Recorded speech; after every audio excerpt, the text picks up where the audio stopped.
Hello and welcome to 5 Minute Cast. This is Ryan McNeil along with Paul Keegan, Evan Cormier, and Justin Alter. Today we're going to talk about everything from mass to movies to sports. Speaking of sports, Justin?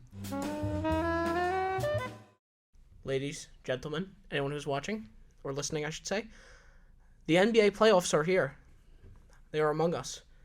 This 75th season of the NBA, it's had a lot of surprises, like the Memphis Grizzlies being second in the Western Conference, and the Los Angeles Lakers falling apart after making some big offseason moves. The playoffs have just begun, and there's been some crazy series of games already, like the Suns and the Pelicans, the Grizzlies and the Timberwolves, and the Celtics and the Nets, just to name a few. I want to talk about real quick about this Celtics-Nets game because tonight I should say, this could potentially be the last game for the Nets. They're going to be playing in Barclays Center. The Celtics are up 3-0, and Ben Simmons has just been confirmed that he's not going to play due to back soreness after being out for the entire year. I can't imagine what could have possibly made his back sore. Yeah, he's playing like 4-on-4 or something in the practice room. Ben Simmons is rolling up to the game in a clown car every single game, every year. I am a big Celtics fan and a self-proclaimed hater of just about all things. So watching the Nets implode after watching the Lakers implode, I've been giddy since like September. It was interesting to watch the Lakers' downfall considering they had championship aspirations, but the Nets are no better. Kyrie Irving's dropping 10 points in a game. Kevin Durant's dropping a measly 16. But the East and the West they feel a little even this time. It seems like there's not one team that could really take it out over the other. So I gotta ask, who do you think will be crowned the NBA champion? I got the Celtics coming out of the East, which might be a little biased, but the way I see it, any series this summer could go either way in the East. But I got the Celtics coming out of the East and the Warriors coming out of the West. I got the Warriors winning it. I got the Sixers coming out of the East. As much as I want to say the Celtics, I'm also a Celtics fan. I think the Sixers just have, just maybe a little more fire under their belly. And I also have the Warriors coming out of the West, and I think the Warriors are going to win it all. I think they're the most polished team, the most experienced team, and I just think they're going to win it all once again. I definitely think they got hot at the right time. Exactly. Yeah. So for me, I have a few different things. I could see the Warriors doing it, coming out of the West. However, if Devin Booker comes back after being out for about 3 to 4 weeks for an injury, I think the Suns could still make it out of the West. The team that I have coming out of the East and winning it all is the Miami Heat. Whoa. I think that is belligerent. What do you mean? I don't think the Heat have championship talent, and they do have championship talent. What do you mean? They take all these teams. I think the one thing that separated them the past 2 years is they've had like this fire, and just every game you feel like the Heat are gonna win it. They're gonna figure out how. But every Heat game I've watched, I've not seen that. I don't know. I think the talent's there. There's just something about them where they just don't have it. They don't have the magic. I don't know what it is. They're the best defensive team besides in the league. The last 2 years, I've seen it. I'm like, fucking these guys have it. This year, I just don't think they have it. Precisely. They have it more this year. You kidding me? They have the best bench in the league, the best defense in the league. What are you talking about? Are you a Heat fan? I am a Heat respecter. Okay. Yes, yeah. I respect the Heat. What their depth is so good. Philly has zero depth. Zero. I acknowledge Miami has the pieces there. They got their superstar. They got Bam Adebayo, who's one of the best twos in the league. Except for their superstars, like bottom tier superstars. I love Jimmy Butler. I love the way he plays. Bottom tier, 45 points. Jimmy freaking Butler dropped a 45 burger. Are you kidding me? Crazy. I think he's bottom tier superstar. Bottom tier superstar. Okay. I was just about to say that Jimmy Butler did really show me something when he dropped that 45. He's obviously a great defender, but the offensive capacity he has is what really impressed me. Can he do that 2-3 straight games when he needs to? I think he can. You know who can? Jason Tatum. And you know who does? Jason Tatum. That's the difference. He does it every single day. My only concern about the Celtics is that the Celtics start off garbage this year. I'm wondering what the hell happened. Like, can they come back? Are they going to? The thing about starting off garbage is that you can start however you want. Because I know it's a sports cliche, but if you get hot right before the playoffs and you get hot in the playoffs, nobody wants to see you. True. Well, as you guys can see, we're very conflicted on this, but this is a 5-minute cast, so we'll be right back after this PSA with the next topic. Stick around. Experience is a great teacher, but when it comes to drugs, experience is not the best teacher. Growing up is the best teacher, and we want you to live long enough to grow up and grow old. By using drugs, you're only cheating yourself out of finding out who you really can be. If you don't do drugs, you can be just about anything you want. If you're doing it, stop it. Get some help. Just give yourself a chance to see all the wonderful things that you can be. Don't do drugs. So one of the biggest movie studios of all time, arguably, is probably Warner Brothers, right? Warner Media owns HBO, CNN, New Line, DC, Cartoon Network, True TV, Turner Classic Movies, and that's just to name a few. Now, on the flip side, there's another media giant, Discovery. They own HGTV, TLC, the Food Network, Travel Channel, all that stuff. I love my HGTV. Of Love course. to watch them build a house. My favorite. Who doesn't? And as of April 8th, 2022, Discovery acquired Warner Media. Not the other way around. Discovery bought Warner Media. They bought Warner Brothers for $43 billion. And now we have Warner Brothers Discovery. So leadership roles are changing, including the title of CEO. And Warner Brothers is about to change forever, right? So is Hollywood. This is like a crazy deal. Both companies share a huge catalog of already beloved content, but Discovery has a leg up on Warner Brothers. Profit, right? In the third quarter profit, they had a net income of $156 million. That's it? That's straight profit. Nearly $200 million of profit. But Warner Brothers revenue is hard to calculate because they have so many different sources of income. HBO Max alone only made $2 million. The streaming service. Whoa. They made $2 million in profit because their operating fees are so high. And Discovery comes out with nearly $200 million in profit. So I'm curious. You know, Warner Brothers has had a bit of a tough time with some of their box office wins, the DC movies especially. They haven't been that well received.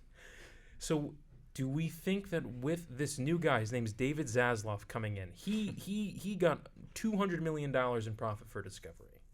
Do we think this is a good sign for Warner Brothers? Do we think this is a good move? I think based on like those properties you said that Discovery has, but you said HGTV, TLC. Yeah. I'm not gonna say it's a low type of entertainment, but it's different than the big blockbuster movies. It's just kind of cheap reality TV shows that are easy to make. Very cheap. Yeah, and I think that's where a lot of that profit comes from. So I don't see it as a one-to-one comparison like, oh, the success there will relate to success here. Do I want them to be successful? Yes, I want good stuff to come out, like great movies and shows to be made. I just don't see it being I don't see a clear path for that to happen right now. Even though they are smaller scale shows, it still takes someone that needs to organize, to greenlight these shows, to know where the money's going to go, to be in control of that kind of thing. And Warner Brothers has had a bit of a problem with that because all of their different properties are all under different heads. Like the DC movies are made by different people. For one thing, I think, I know Warner Brothers hasn't been fantastic, especially on the DC side of their movies, but I think the Batman is fantastic. And I think that's definitely a step forward for DC and the new era of movies that come ahead. I know there's some drama right now with finding the new Flash because the guy who plays the Flash, I forgot his name is. Yeah, he's a maniac. He's like throwing chairs at people, getting DUIs left and right. What is he doing, really? Which is a shame because he was the one salvageable part of every Zack Snyder film. I think they Ezra Miller got it. I think he did well, and now he is just going places that just breaking certified laws. Freak, really. Kid is on demon time. He's on goblin mode. Well, that's what's interesting, right? Warner Brothers has not had it easy, right? They had bad luck with their DC stuff. They have bad luck with actors. Now the stuff going on with Johnny Depp and Amber Heard. Like, there's all of this stuff going on with these huge, massive properties. So now I'm wondering, is this huge change in leadership going to make things worse? Because it seems like there's already a lot of stuff that's going wrong for them.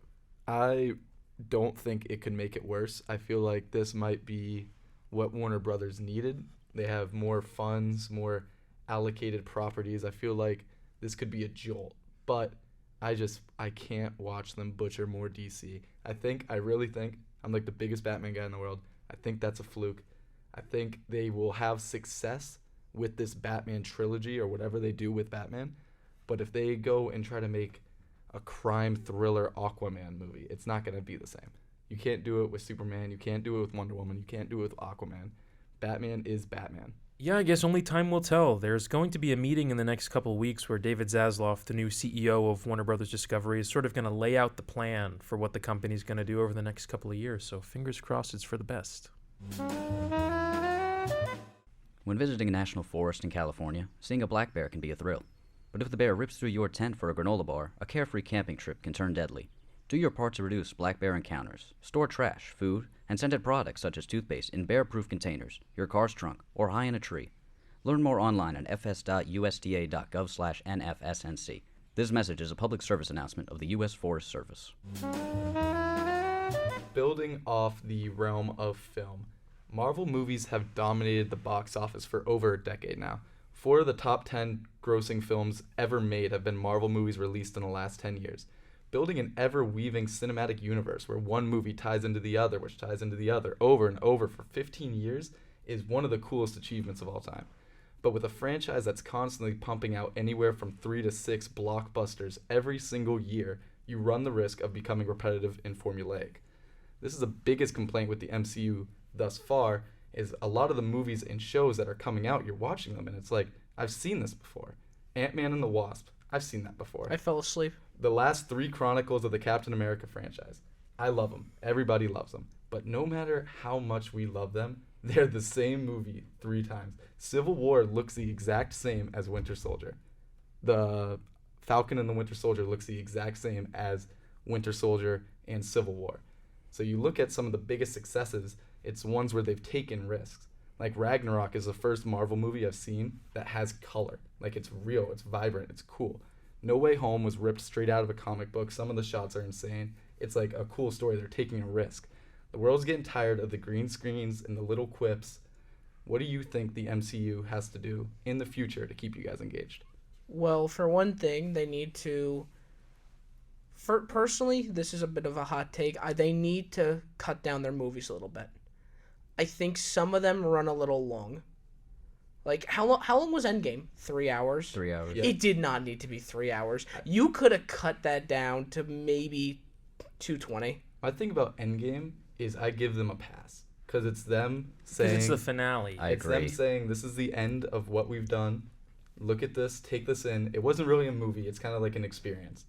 I give them a pass on that. I agree with that. I do understand what you're saying, though, that it's a little exhausting. You got the 3 hour one, but then even the shorter ones are 2:20 or 2:15. I do understand where you're coming from, that it's a lot. It's a dense content to constantly be thrown at you. And back to that main point about, the color and the green screens and everything feels the same. I always go back to that first Iron Man movie because they built his armor out of like metal and they put it on Robert Downey Jr. And that's where that movie looks so good.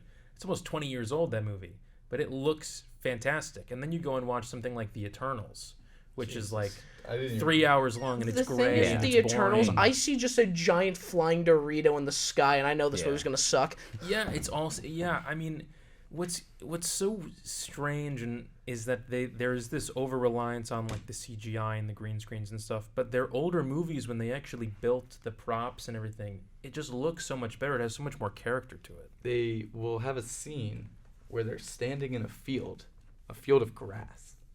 And everything, they green screen the trees behind them, they green screen the grass they're standing on, they green screen the sky. It's like, Yeah, nothing Go there is outside. real. Yeah, go Stand outside. on a seriously. I Field saw of it in grass. No Way Home. There's the scene where he catches the brick through the window. It wasn't a brick. There was no brick there, and it's just every little thing they CGI. And Yeah, but I I love think I feel like people are kind of used to it at this point, Yeah. and I think the success keeps coming because every now and then, once we say, "Oh, this gets a little stale," they come out with something that is new and different. No Way Home. Something like No Way Home or Ragnarok, as you said, and even like the Disney Plus shows. Sometimes it's a little different flavor of the month. Even Moon Knight WandaVision was different. Moon Knight is something we've never really is very different than Yeah, MCU. I've never seen Moon Knight. Is it good? I think it's Moon quite Knight's good. great. Yeah. It's really good. Yeah, quite I good. gotta watch it. So I think but the way they keep mixing it up is, I think, what they can credit most of their It's success. the thing is, I go and I watch Batman, and I see a car jumping over other cars, driving Right. through fire. And then you go on Twitter, and you see this dude with his phone out taking a video of a car jumping over another car going through fire. and it looks monumentally better than anything the MCU has ever put out. The thing is, I think the reason why the MCU is really surviving is because their storytelling is fantastic. Yeah, absolutely. They always tell a good story, and I think at the end of the day, there is no acting, no animation, no filming that could ever compensate for just a garbage plot line. There's great characters at And the heart of it. great In character DCU. development. Yeah, so that's what I see in the but I feel that because the MCU already has it down pat with the proper storytelling, I feel like now they need to start working on everything else, and as you guys said, make it more realistic. Drop the CGI, drop the 40 green screens. They can afford to build stuff. Yeah, exactly. They can afford to build stuff. They're a multi-billion-dollar company. Yeah, see, they got the source material, and I don't want anyone to get the impression that there's anything wrong with loving the MCU, because I absolutely do. I'm just I think saying we all do. that as a movie and a comic book fan, I think we all want to see them take more risks and try a little bit harder.